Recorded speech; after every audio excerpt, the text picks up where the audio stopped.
Hypocrite Don Lemon roasted for stating Megyn Kelly looks trans. The left is using trans as a pejorative now.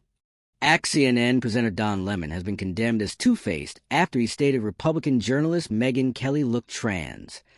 "I think she looks trans," Lemon, who has grandstanded against transphobia in the past, remarked on a recent episode of his new Clip Farmers podcast as he and his co-host were crassly analyzing the appearance of MAGA ladies. "Looks clockable," the Lefty X-anchor continued, referring to a tactless word used to characterize a trans person who is not passing or is recognized as their biological gender. "Let's end on that note," his co-host nervously says at the end of the tape, which was extensively circulated online. Lemon's statements prompted swift response from critics who lambasted him for using trans to degrade the fellow former TV anchor, since he has fought up against transphobia in the past. For a man who praises trans people, #Don Lemon sure feels comfortable using trans as an insult. Jeff Varner commented in response, "The left is using trans as an insult now," wondered another. "Hypocrisy at its finest. When it's convenient, principles fly out the window." Another user wrote, "The slur comes despite the lefty host being publicly outspoken about LGBTQ rights in the past." Lemon railed against transphobia and anti-LGBTQ legislation at the Sun Awards in 2023, an annual event commemorating the achievements of black, gay, and queer men. Nearly half of those bills target our transgender and non-binary siblings. These proposals range from restricting gender-affirming care for transgender youngsters to banning drag performances, Lemon said. The Hollywood Reporter reported at the time. He also denounced what he called an avalanche of book bans taking place across the country that he said suppressed LGBTQ and minority stories. So let's just be real. These book prohibitions are founded in anti-blackness and transphobia and queerphobia, he railed. So what if someone who is transgender drinks Bud Light? How does that affect you? He remarked at the time, while he was still co-hosting at CNN. So what does it matter?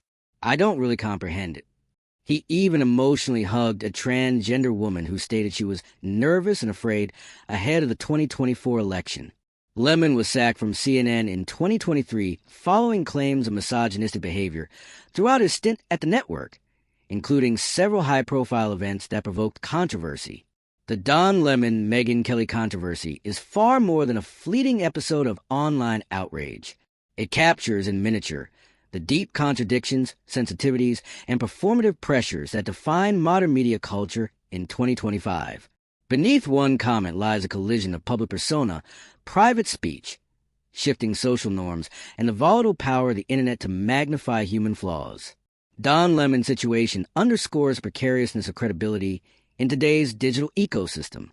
In a media landscape driven by instantaneous sharing, the boundaries between offhand and on record no longer exist.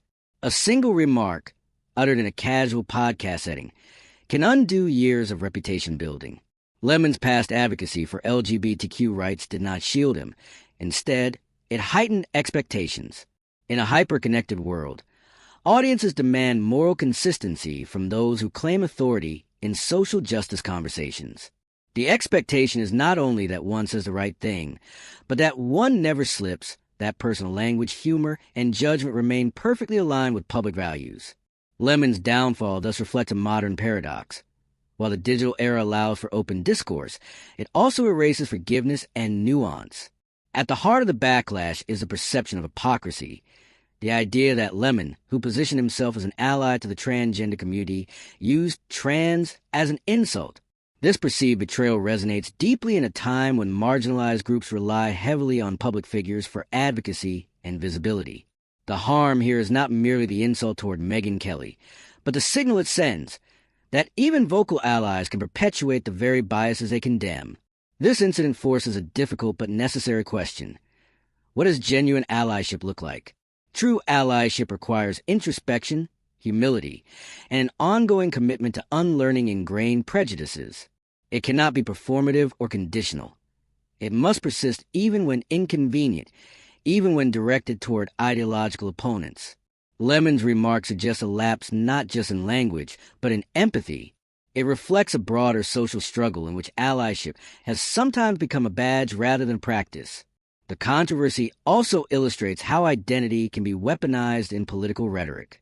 By directing his comment toward a conservative figure like Megyn Kelly, Lemon inadvertently reinforced the very politicization of gender and appearance he had once condemned. His critics, particularly those on the right, seize on the irony, using his words to argue that the left now employs the same identity-based insults it accuses others of using. This mirrors a larger cultural cycle where both political sides exploit gender and identity as rhetorical tools rather than subjects of sincere concern. As political divisions deepen, identity becomes ammunition. Lemon's case thus reveals concerning moral inversion. Advocacy becomes selective, empathy becomes partisan, and social justice becomes conditional, extended only to those within one's ideological tribe. The controversy reaffirms the immense power of media figures to influence language and normalize certain attitudes. Lemon's words carry weight precisely because of his history as a respected anchor and public advocate. When someone in that position uses language historically tied to transphobic mockery, it risks legitimizing such speech in broader culture. Even when intended as humor, the ripple effect can be harmful, reinforcing stigma against an already vulnerable community. The media landscape in 2025 leaves little room for ignorance. Public figures are not merely entertainers or commentators. They are cultural signifiers whose words can shift discourse. This demands a heightened sense of linguistic and moral responsibility. In a society still grappling with inclusion, each word can either build bridges or reinforce walls. While Lemon's remark deserves criticism, the public's response also raises questions about redemption.